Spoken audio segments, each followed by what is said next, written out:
mi nombre es Denise y el día de hoy les estaré hablando sobre algunas de las estructuras más importantes del cuello que son accesibles a la palpación.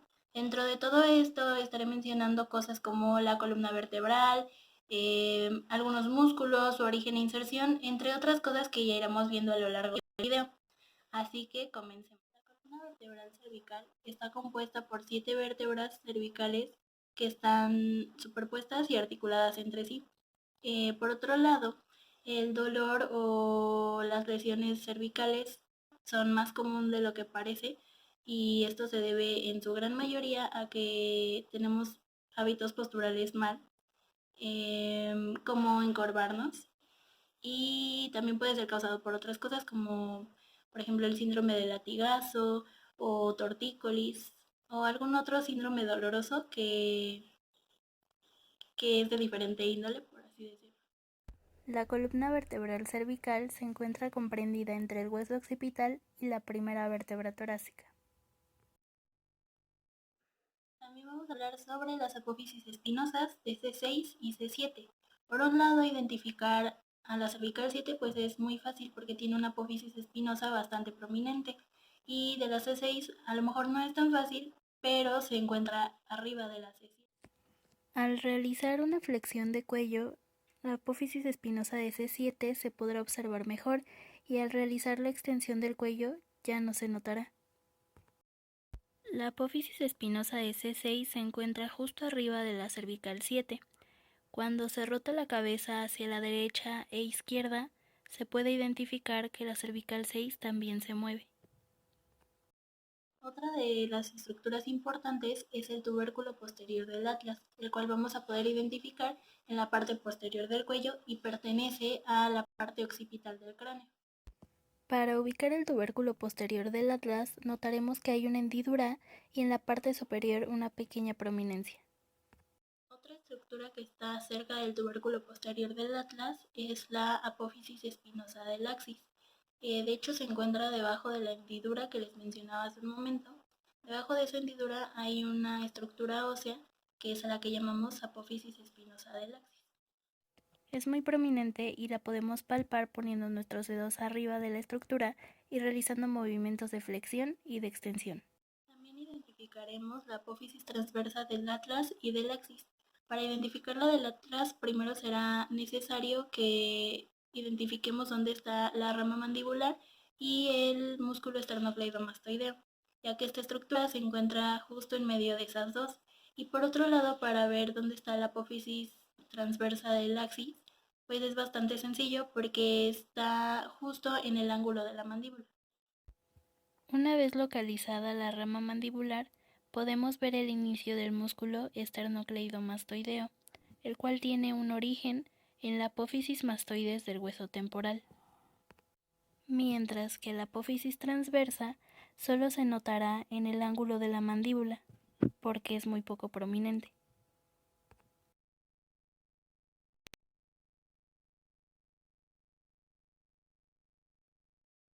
Para poder identificar las apófisis articulares de las vértebras cervicales, será necesario que nos pongamos justo adelante de la parte cervical del músculo del trapecio.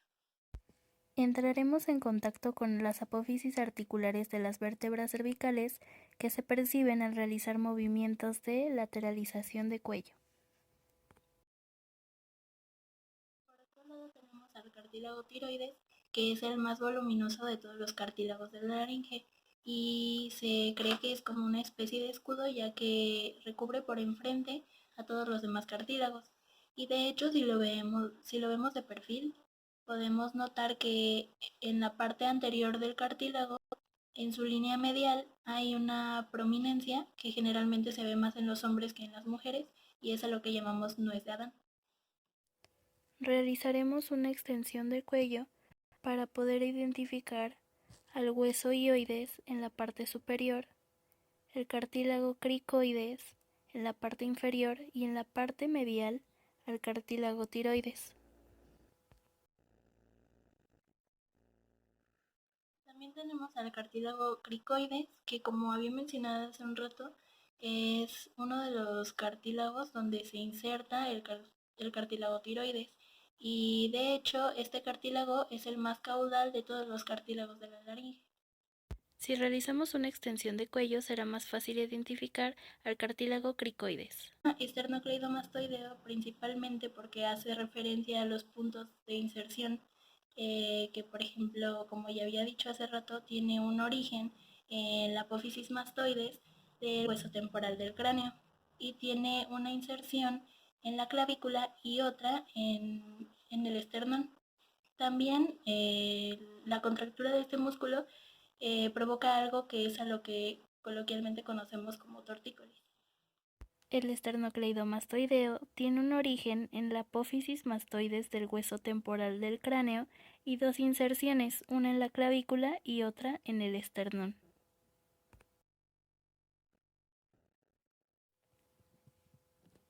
Una vez localizado el borde superior del cartílago tiroides y el cuerpo del hueso ioides, colocaremos nuestros dedos y desplazaremos lateralmente hasta encontrar con dos pequeños salientes óseos que llamaremos astas menores del hueso ioides. Posteriormente localizaremos el hueso ioides, colocaremos los dedos y deslizaremos hacia los laterales hasta encontrarnos con el asta mayor del hueso ioides.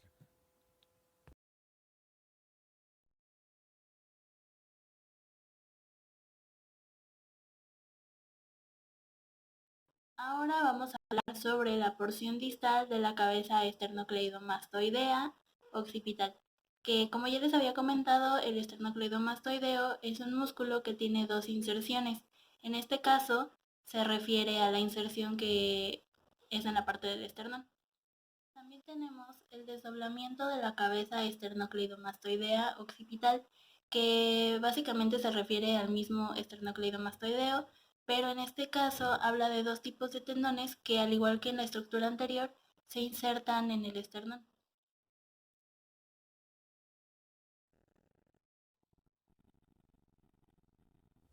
Aquí podemos notar la inserción distal en el manubrio esternal de este músculo, que está por dentro de la interlínea esternoclavicular.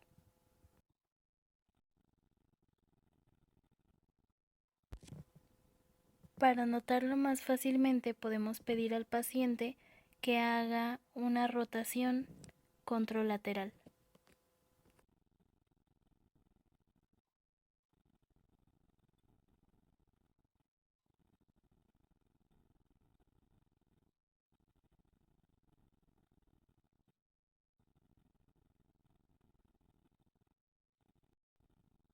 La cabeza esternal se desdobla en algunos casos en dos haces o fascículos, esternomastoideo y esternooccipital.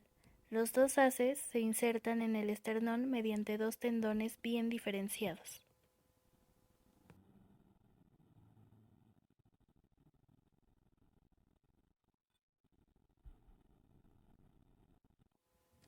Por último, el vientre muscular empieza a tomar forma ligeramente por encima de la articulación esternoclavicular y discurriendo en dirección craneodorsolateral.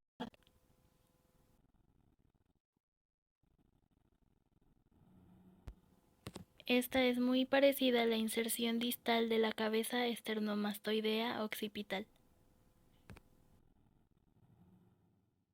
Otra de estas estructuras importantes, nosotros tenemos tres escalenos, el anterior, el medio y el posterior. Estos se encargan de hacer la elevación de la primera y de la segunda costilla. El anterior y el medio se encargan de la elevación de la primera costilla y el posterior de la elevación de la segunda costilla. Y los escalenos también nos permiten hacer movimientos de lateralización del cuello y también estos son conocidos como el movimiento del tic-tac. El escaleno posterior se inserta directamente en la cara superolateral de la segunda costilla y el escaleno medio en la cara superior de la primera costilla. Ahora voy a mencionar dos estructuras que son importantes. Estas también pertenecen al cuello. El primero es el platisma o músculo cutáneo del cuello, que básicamente cubre la cara profunda de la piel. Y también tenemos al milioideo, que su músculo principal es el suelo oral y este a su vez ayuda a la elevación del hueso ioides. Le pediremos al paciente que tense los labios hacia abajo, hacia afuera y hacia atrás para resaltar esta estructura a la que llamamos platisma o músculo cutáneo del cuello.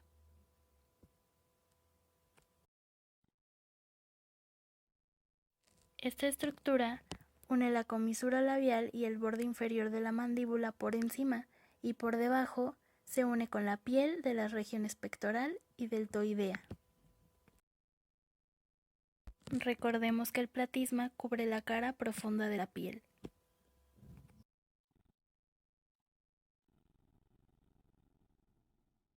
El músculo milioideo en su cara inferior está cubierto por el vientre anterior del músculo digástrico y en su parte superior por el músculo genilloideo. Podemos pedirle al paciente que realice el descenso de la mandíbula, que abra la boca o incluso que pase saliva, y de esta forma podemos percibir la contracción de este músculo por debajo y por dentro del borde inferior, libre de la mandíbula. El vientre anterior del músculo digástrico está situado por encima del hueso ioides. Podemos pedir al paciente que desplace la mandíbula en sentido inferior para percibir mejor la contracción muscular. Nosotros también contamos con un músculo esternoioideo, que como su nombre lo dice, forma parte del esternón y del hueso ioides. Ambos músculos están direccionados oblicuamente hacia arriba y ligeramente hacia adentro. Dentro de todo esto cuenta con un vientre muscular que lamentablemente no se puede ver en todas las personas debido a que todos tenemos una anatomía diferente. Se inserta directamente en la cara dorsal de la articulación esternoclavicular, sobresaliendo por las partes adyacentes de la clavícula y el manubrio esternal. En esta figura el dedo índice indica el vientre muscular del músculo esternoioideo y el número 2 el músculo esternocleidomastoideo. Hace un momento les había mencionado un músculo, el esternoioideo, y dije que tenía una dirección oblicuamente hacia arriba y ligeramente hacia adentro. A diferencia de este, el cuerpo carnoso del vientre superior del músculo homoioideo toma una dirección diferente, que es ligeramente oblicuo hacia abajo. También tenemos al músculo elevador de la escápula, que tiene su origen en las apófisis transversas a la altura de C1 y C2 y tiene su inserción en el ángulo superior a la altura de C3 y C4. Todo esto permite movimientos de lateralización, rotación y extensión. Esta estructura permite la inclinación lateral de la cabeza y elevación del hombro. Por último, para terminar, les voy a mencionar algunos de los límites musculares de la región lateral del cuello. Si nos referimos a los límites superiores, pues hablamos del músculo trapecio. De los límites posteriores hablamos de la cabeza occipital, del esternocleidomastoideo y del ventral es necesario que se hagan una serie de movimientos para que se pueda apreciar mejor. Los límites del cuello son superior, anterior, posterior e inferior y cada uno está compuesto por estructuras que los delimitan.